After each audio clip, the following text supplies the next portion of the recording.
Hello student, welcome to NCERT education classes. Now we are studying old NCERT book of social science. This is history of class 6th. It's my request to all the viewers, please like and subscribe my channel. And this video is very helpful for CTET, DSSP, KVS and other competitive exams also. So it my request to all the viewers, please subscribe and share and subscribe my channel. Okay, let us start. From hunting gathering to growing food. कैसे जो है आरंभिक मानव जो था वो पहले उसने hunting करनी शुरू की थी अपने लाइवलीहुड के लिए, अपना पेट भरने के लिए, अपने भोजन के लिए, और फिर वो गैदरिंग करके लेके आता था रूट्स और फ्रूट सीड्स नट्स। तो फिर वो कैसे जो है ग्रोइंग फूड की स्टेज तक पहुंचा। Okay, Tushar train journey. Tushar was going from Delhi to Chennai for his cousin's wedding. Tushar जो है ये एक बॉय है, तो ये अपनी ट्रेन की जर्नी जो है वो शेयर कर रहा है। वो दिल्ली से चेन्नई जा रहा है अपने कजन की वेडिंग के लिए। They were travelling by train and he had managed to squeeze into the window seat. और वो ट्रेन से ट्रेवल कर रहा है और उसने कैसे ना कैसे अपने आप को मैनेज कर लिया कि मुझे विंडो सीट उसको मिल गई है, तो वहाँ पे वो बैठ गया है। His nose glue to the glass pane. उसकी नोज जो है वो ग्लास पेन पे टच हो रही है। Sorry. As he watch trees and houses fly past. जैसे जैसे वो ट्रेन से बाहर की तरफ देखता है तो पेड़ गुजरते जा रहे हैं, घर, ठीक है। His uncle tap his shoulder and said. उसके अंकल ने उसका शोल्डर जो है उस पर वो थपथपाते हुए बोलते हैं, do you know that train first use about 150 years ago. तो उन्होंने पूछा क्या तुम जानते हो ट्रेन सबसे पहले जो है वो कितने साल पहले ट्रेन जो है वो चली होगी, मतलब स्टार्टिंग में सबसे पहले ट्रेन कब चली होगी। तो 150 ईयर्स अगो की ये बात है। And that people begin using buses a few decade later. उसके बाद जो है बस जो है वो चलनी शुरू हुई थी कुछ डिकेड्स के बाद। Tushar wondered when people could not travel quickly from one place to another, did they spend their entire lives wherever they were born, not quite. Tushar बहुत ज़्यादा क्यूरियस हो जाता है, उसके माइंड में क्वेश्चन आता है, जब पीपल ट्रेवल नहीं कर पाते होंगे एक जगह से दूसरी जगह, तो क्या वो पूरी ज़िंदगी जो है उस टाइम पे तो ट्रेन बस वगैरह ऐसा कुछ होता नहीं था, तो क्या वो पूरी ज़िंदगी जो है वो एक ही जगह पे गुजार देते थे अपनी, जब जहाँ वो पैदा हुए हैं वहाँ पे। तो उसके बारे में जो है हम आगे चैप्टर में समझेंगे। द अर्लीस्ट पीपल, आरंभिक मनुष्य। Why were they on the move. वो क्यों एक जगह से दूसरी जगह ट्रेवल करते थे, एक जगह से दूसरी जगह क्यों वो लोग घूमते फिरते थे। We know about people who lived in the subcontinent as early as 2 million years ago. हम जानते हैं लोग जो है सबकॉन्टिनेंट में जो रह रहे थे। सबकॉन्टिनेंट क्या होता है, जो हमारे आसपास के देश हैं, जैसे कि पाकिस्तान हो गया, अफगानिस्तान हो गया, तो हमारे जो नेबरिंग कंट्रीज़ हैं, श्रीलंका, तो ये क्या है, सबकॉन्टिनेंट का ही तो पार्ट है। तो इस कॉन्टिनेंट, इस एरिया में जो लोग रह रहे थे 2 मिलियन ईयर्स अगो की बात है ये। Today we describe them as hunter gatherers. तो उन्होंने ऐसे व्यक्ति जो रह रहे थे सब कॉन्टिनेंट में 2 मिलियन ईयर्स अगो, आज उनको हम क्या कहते हैं, हंटर गैदरर्स कहते हैं। The name comes from the way in which they got their food. और ये जो नाम जो है वो कहाँ से आया है, किस तरीके से वो जो है अपना अपना पेट भरने के लिए उनको भोजन मिल रहा था, उससे आया है। क्योंकि वो लोग क्या करते थे, अपने भोजन की तलाश के लिए वो लोग क्या करते थे, जानवरों का शिकार करते थे और इधर उधर फॉरेस्ट से जाके कभी नट्स, कभी फ्रूट्स, कभी सीड्स, ये सब इकट्ठा करके लाते थे अपने फूड के लिए। Okay, generally they hunted wild animals, caught fish and birds, gather fruits, nuts, seeds, leaves, stalks and egg। ज़्यादातर वो क्या करते थे, अपने फूड के लिए वो लोग एक जगह से दूसरी जगह मूव करते थे, तो उसके लिए वो क्या करते थे, जंगली जानवरों का शिकार करते थे, मछलियाँ पकड़ते थे, ये सब खाते थे वो लोग, बर्ड्स लेके आते थे, ठीक है, गैदर फ्रूट्स को गैदर करते थे जंगलों में जा जाके। तो इसी वजह से उन्हें एक जगह से दूसरी जगह मूव करना पड़ता था। रूट्स, ठीक है, nuts, seeds, leaves, stocks and eggs, तो ये सारी चीज़ें जो है वो लोग खाते थे। Hunter gather move from place to place, there are many reason for this. Hunter gather जो है वो एक जगह से दूसरी जगह मूव करते रहते थे, उसके कई कारण क्यों करते थे। First reason is that if they had stayed at one place for a long time, they would have eaten up all the available plant and animal resources. Therefore, they would have to go elsewhere in search of food. पहला reason ये है कि अगर वो लंबे समय तक एक ही जगह पर रहते थे तो जितने भी प्लांट और एनिमल के रिसोर्सेज थे जिनसे वो अपना खाना प्राप्त करते हैं तो वो सब खत्म हो जाएंगे। तो फिर उसकी वजह से खत्म हो जाते थे, उसकी वजह से उन्हें दूसरी जगह जाना पड़ता था प्लांट और एनिमल रिसोर्सेज के लिए। ठीक है, प्लांट और एनिमल रिसोर्सेज के लिए उन्हें दूसरी जगह जाना पड़ता था, वहां जाके फिर वो लोग अपना वहां से खाना इकट्ठा करते थे। Second, animals would move from place to place. Second reason is that animals जो थे वो एक जगह से दूसरी जगह मूव करते थे, तो उनको पकड़ने के लिए, उनका शिकार करने के लिए उन्हें मूव करना पड़ता था in search of grass or leaves. That is why those who hunted them had to follow their movements. तो जो एनिमल्स का शिकार करते थे उनको भी एक जगह से दूसरी जगह मूव करना पड़ता था। Okay, third reason is that plants and trees bear fruit in different seasons.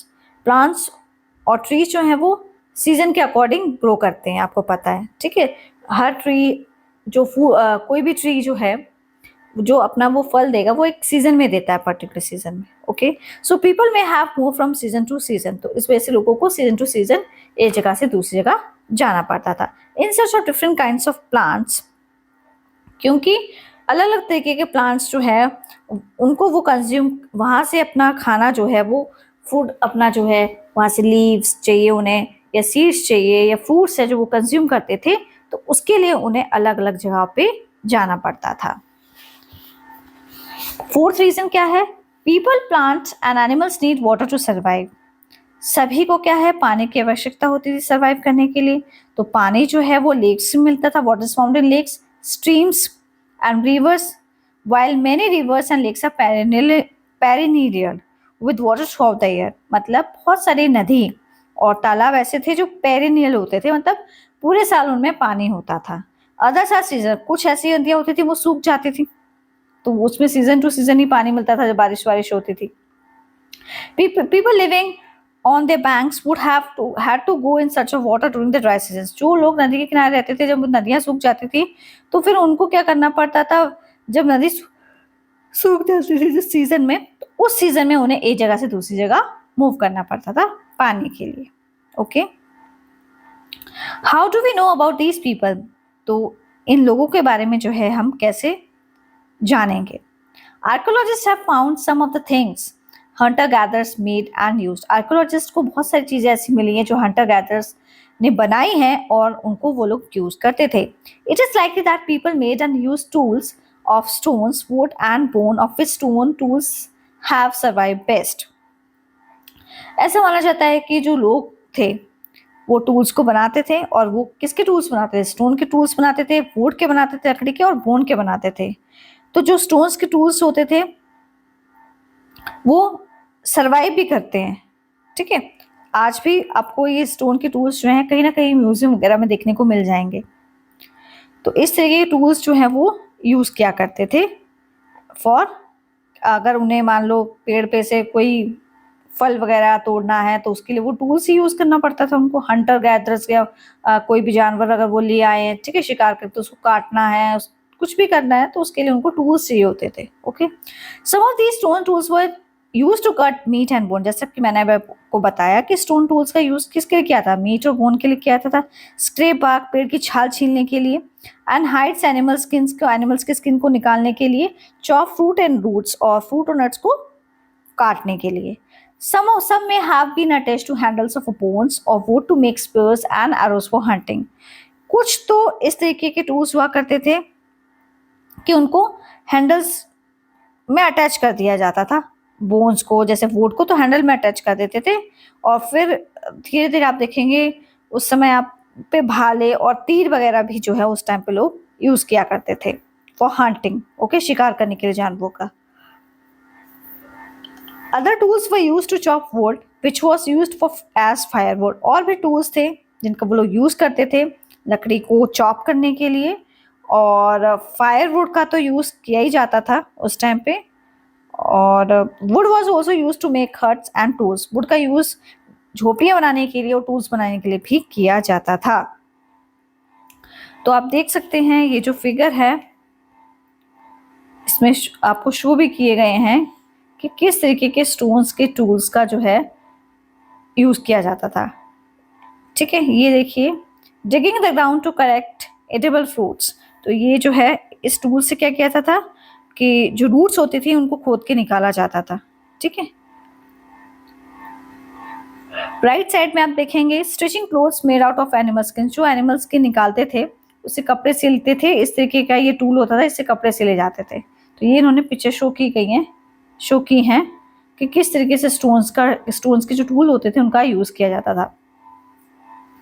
Choosing a place to live in, आप इसमें बताया है कि कौन सी जगह पे रहते थे, तो उस जगह को आप यहाँ पे चूज करके बताया गया है। Look at a map to below, आपको मैप दिया गया है।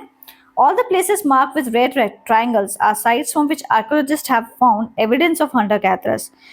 तो आप देखेंगे सारी प्लेसेस को मार्क किया गया है। इसमें आप कुछ प्लेसेस को रेड ट्राइंगल से मार्क किया गया, कुछ साइट्स को जहाँ पे आर्कियोलॉजिस्ट को कुछ एविडेंस मिले, कुछ प्रूफ मिले हंटर गैदरर्स के कि यहाँ पे हंटर गैदरर्स रहा करते थे। तो वो कौन कौन से हैं? First one is Bhimbetka, second one Kurnool caves हो गया, हुसंगी हो गया। तो ये क्या है? ये आर्कियोलॉजिस्ट को यहाँ पे क्या मिले हैं? प्रूफ मिले हैं हंटर गैदरर्स के रहने के, कुछ उनसे संबंधित कुछ चीजें मिली हैं। Hunter gatherers live in many more places, और हंटर गैदरर्स जो थे वो कई जगहों पर रहा करते थे। वो ऐसा नहीं था सिर्फ एक ही जगह रहते थे, बहुत जगहों पे उनको एक जगह से दूसरी जगह मूव करते रहते थे वो। Only some are shown on the map, लेकिन कुछ को ही इस मैप पे दिखाया गया है। Many sites were located near source of water, बहुत सारी साइट्स वहां पे लोकेटेड है जहाँ पे नदी वगैरह होती थी, सच एज रिवर्स और लेक्स हुआ करती थी, जिससे कि वो लोग वहां पे रह रहे थे तो उनको पानी जो है वो आसानी से मिल जाए फॉर देयर सर्वाइवल। ओके, और भी यहाँ पे साइट्स गिवन है। पैलियोलिथिक साइट्स जो है वो रेड कलर के ट्रायंगल की शेप में उसको मार्क करके दिया गया है यहाँ पे, जो कि हसंगी, कुर्नूल केव्स और भीमबेटका है।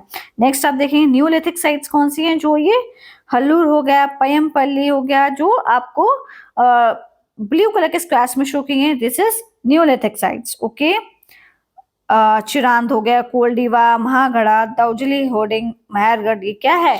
मेहरगढ़ क्या है? This is neolithic sites. Okay, फिर आप देखेंगे इसमें नीचे दिया गया मेगालिथिक साइट्स। मेगालिथिक साइट्स कहाँ है?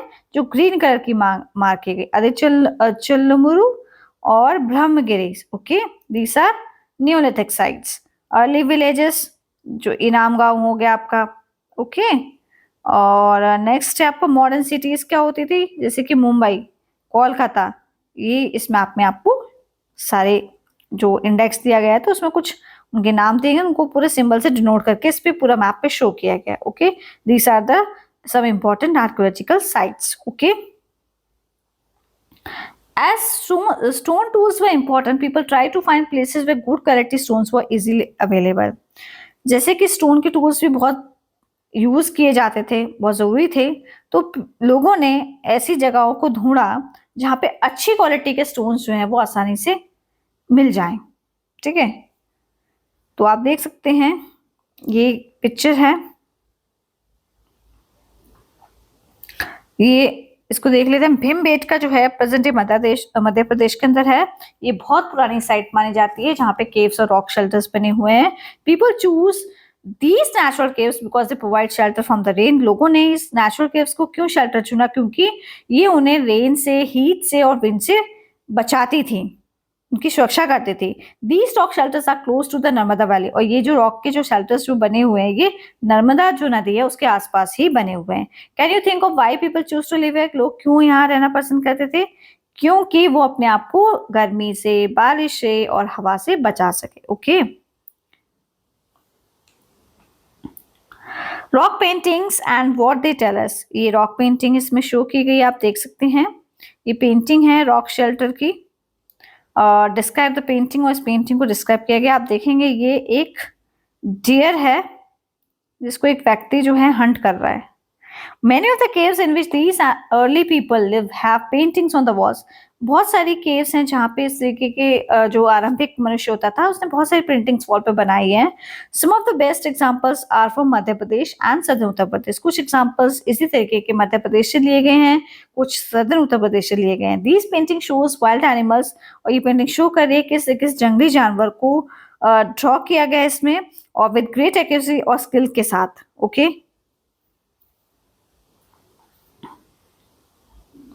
साइट्स क्या होता है? Sites are places where the remains of things. Sites वो जगह होती हैं जहां पे कुछ चीजें हमें मिलती हैं, बची हुई चीजें, कुछ अवशेष मिलते हैं, जैसे कि टूल्स हो गए उस जमाने में, ठीक है, उस समय में टूल्स हो गए, पॉट्स हो गए, बिल्डिंग्स हो गए, were found. These were made used and left behind by people. इनका या तो लोगों ने यूज किया था जो वहां पे छोड़ दिया है, या तो लोग छोड़ गए हैं उसको. तो ये चीजें हैं जो उस टाइम पे लोग रहा करते थे, उनसे संबंधित वो चीजें मिली हैं यहाँ पे, उसी को साइट्स बोला गया है. दीज में be found on the surface of the earth.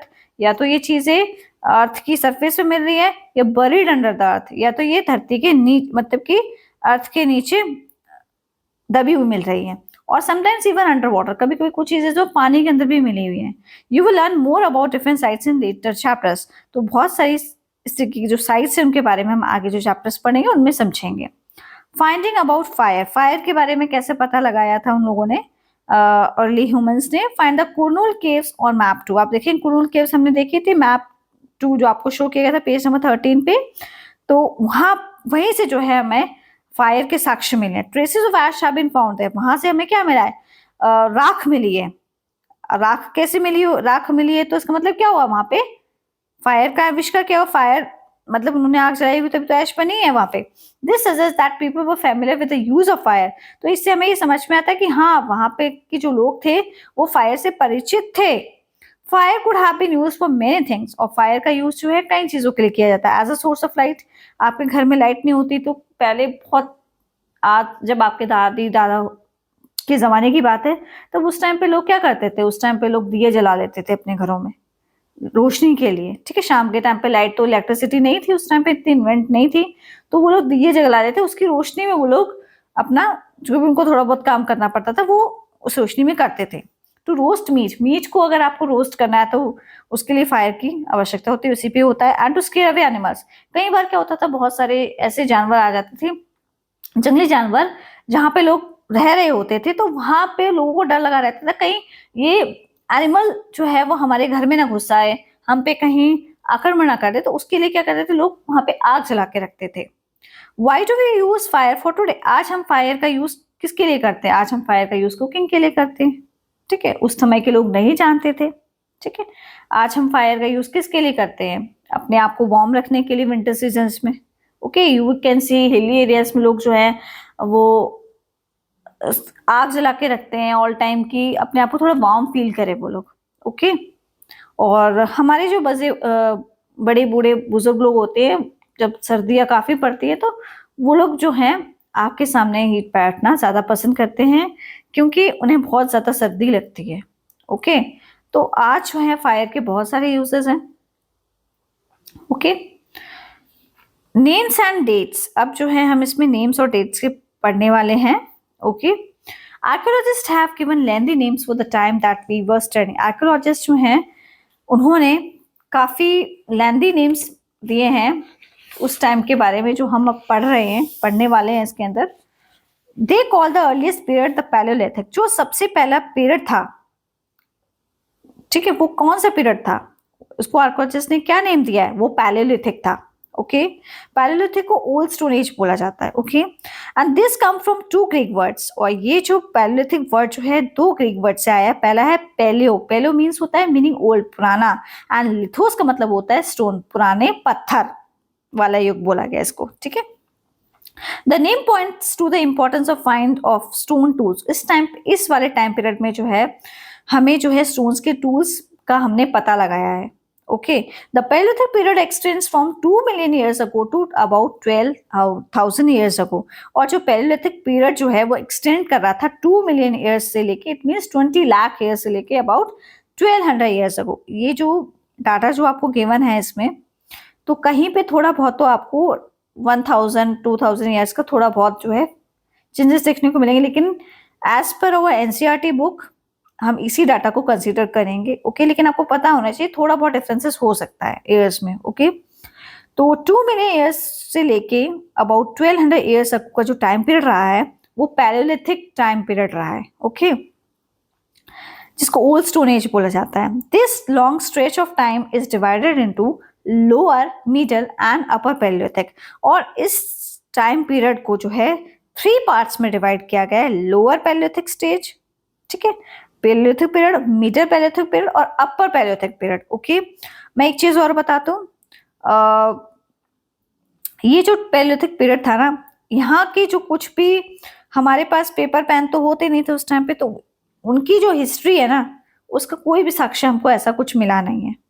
This long span of time covers 99% of human history, और जो 99% जो ह्यूमन की हिस्ट्री रही है ना वो पैलेयोलिथिक पीरियड की ही है।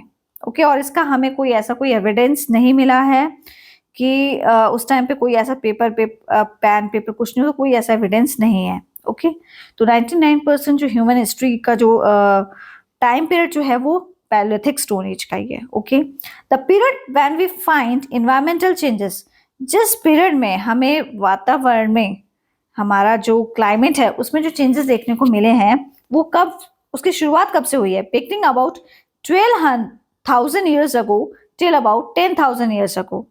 तो जो एनवायरमेंटल में चेंजेस आए हैं उसकी शुरुआत 12,000 ईयर्स से लेके 10,000 ईयर्स अगो तक रही है। इस called the Mesolithic time period. इसको मेसोलिथिक टाइम पीरियड बोला गया है, ठीक है, मेसोलिथिक एज। ओके, तो मेसोलिथिक जो है इसको मिडल स्टोन एज भी बोला गया है। ओके, मेसोलिथिक पीरियड को मिडल स्टोन एज पीरियड भी बोला गया है। Stone tools found during this period are generally tiny and are called microliths. इस पीरियड में क्या हुआ था, जो स्टोन्स के टूल्स हुआ करते थे ना वो बहुत छोटे छोटे हुआ करते थे, और इसी वजह से इनको माइक्रोलिथ्स बोला गया है। Okay, microliths were probably stuck on to the handles of a bones or wood to make tools such as saws and sickles. तो उस समय के जो टूल्स बनाए जाते थे छोटे छोटे, तो वो जो बोन्स के बनते थे या वुड के जो टूल्स बनाए जाते थे तो वो इस तरीके के होते थे जैसे कि सॉस और सिकल्स होते हैं, जैसे कि आपने देखा होगा खुरपी और दराती जो गांव में लोग यूज करते हैं। Okay, at the same time older varieties of tools continue to be in use, और उस समय भी पुराने समय के जो टूल्स हुआ करते थे वो भी जो है लोग उनका भी यूज कर रहे थे उस टाइम पे, वो भी प्रचलन में थे। Okay, the next stage from about 10,000 years ago is known as neolithic, और जो लास्ट स्टेज जो इसमें रही है वो न्यूलिथिक टाइम पीरियड रहा है जो कि 10,000 ईयर्स अगो तक रहा है, जिसको न्यूलिथिक बोला गया है। What do you think the term neolithic means? Neolithic का मतलब क्या होता है? We have also mention the names of some places, हमने बहुत सारी जगहों के नेम बताए हैं। You will find the names of many more places in later chapters, और बहुत सारी प्लेसेस के जो नेम है वो आप जो आगे जो चैप्टर्स पढ़ेंगे उनमें आपको देखने को मिलेंगे। Very often we use present day names of the place where people live in the past because we do not know what they call them. तो प्रेजेंट डे नेम्स जो हैं इन प्लेसेस के जहाँ पे लोग पास्ट में रहा करते थे वो हमें पता नहीं है उनको क्या लोग बोलते थे। Okay, A changing environment. Around 12,000 years ago, there were major changes in the climate of the world. 12,000 years ago वाला जो टाइम पीरियड था, अराउंड उसके आसपास वाला बहुत बड़ा चेंजेस जो है क्लाइमेट जो हमारी जलवायु में है दुनिया की, उसमें बहुत बड़ा परिवर्तन हमको देखने को मिला। With a shift to relatively warm conditions, तो थोड़ा सा शिफ्ट हुआ वार्म कंडीशंस की तरफ। In many areas this led to the development of grasslands, और उससे क्या हुआ बहुत सारे एरियाज में जो है घास का डेवलपमेंट होने लग गया। This in turn led to increase in the number of deer, उसकी वजह से क्या हुआ कि जो डेयर की संख्या है, एंटीलोप की संख्या, गोट, शीप, कैटल, तो इस तरीके के जो एनिमल्स होते हैं इनकी संख्या भी बढ़ गई जो घास चरने वाले होते थे। Animals that survive on the grass, और ये जो एनिमल्स होते थे ये घास खा के ही अपना जो है पूरा जो है लाइफ उनकी कट जाती थी। Those who hunted these animals now follow them, learning about their food habits and the breeding seasons. और जो जानवर जिन जानवरों का शिकार करते थे तो उनके उनकी फूड हैबिट्स के बारे में, उनकी ब्रीडिंग सीजन्स के बारे में क्या हुआ था, अर्ली ह्यूमंस को ये चीजें भी जो है समझ में आने लग गई थी। It is likely that this help people to start thinking about herding and rearing these animals themselves. तो इससे इंसान को एक मतलब उनके अंदर एक थिंकिंग डेवलप हुई कि हम जो है इनको हर्डिंग के बारे में, इनका पशुपालन कर सकते हैं हम लोग, इन एनिमल्स का।